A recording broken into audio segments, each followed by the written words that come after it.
সকালের খাবারের জন্য কি ভর্তা করলাম, এরপর আম্মু দুপুরের জন্য কি রান্না করলো, এসব কিছু নিয়ে থাকছে আজকের ভিডিও। হ্যালো, আসসালামু আলাইকুম। সবাই কেমন আছেন? আশা করি সবাই ভালো আছেন। আমি আল্লাহর রহমতে ভালো আছি। আম্মু বিকেলবেলা আমাদের গাছের সিমগুলো তুলে নিচ্ছিল। আর এটা কিন্তু একদম অর্গানিক, এখানে কোনো সার বিষ দেওয়া হয় না। আর আমার আম্মু কিন্তু শখের বশে এই গাছগুলো লাগিয়ে থাকে। পরদিন আম্মু সকাল সকাল ঘুম থেকে উঠে এই টাটকা টাটকা সিমগুলো ভাতের মধ্যে দিয়ে সিদ্ধ করে নিয়েছিল। আর এগুলো কিন্তু ভর্তা করা হবে। আর চুলার মধ্যে দিয়ে বেগুন দুটাও কিন্তু পুড়িয়ে নেওয়া হয়েছিল। শীতের সময় এমন বেগুন পোড়ানো ভর্তা খেতে কিন্তু অনেক মজা লাগে। এজন্য আমরা শীতকালে বেশিরভাগ সময়ই পোড়ানো বেগুন ভর্তাই খাই। এখন আমি শুকনা মরিচ, পেঁয়াজের কলি এগুলো মেখে নিচ্ছি।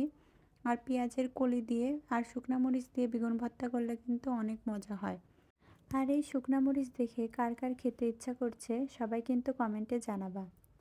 এখন আমি বেগুনটা ভর্তা করে নিচ্ছি।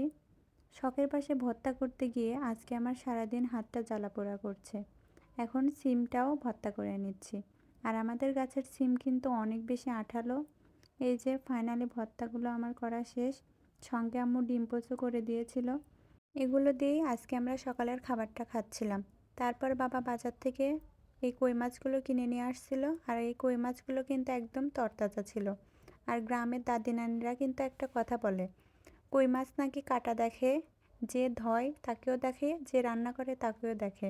কথাটা কিন্তু একদম হাস্যকর লাগে আমার কাছে। কথা বলতে বলতে আম্মুর কই মাছটা রান্না করা শেষ।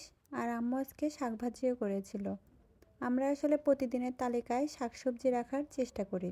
আর শাকসবজি খাওয়া আসলে স্বাস্থ্যের জন্য ভালো।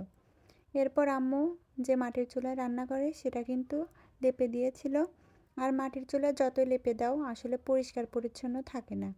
তো আজ এ পর্যন্তই। সবাই ভালো থাকবেন, সুস্থ থাকবেন। ভিডিওটি কেমন হয়েছে সবাই কমেন্টে জানাবেন। আল্লাহ হাফেজ।